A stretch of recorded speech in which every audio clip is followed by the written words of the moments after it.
Okay, so for task 5, you're going to do exactly what you did for task 4 because practice makes perfect. So I want to make sure that you know how to do this.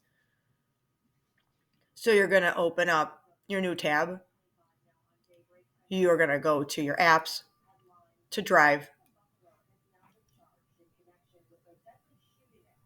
You're going to go to Shared with Me.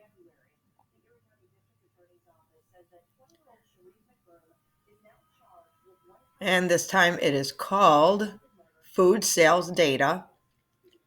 You're going to right click, add shortcut to Drive. Then just select where it's going to go, which is going to go in your teacher folder. And click there. And week 2. And you already have the week 2 subfolder. So you're going to click into there. And I'm going to move this for you. And you see how you can't see it? I want you to press enter.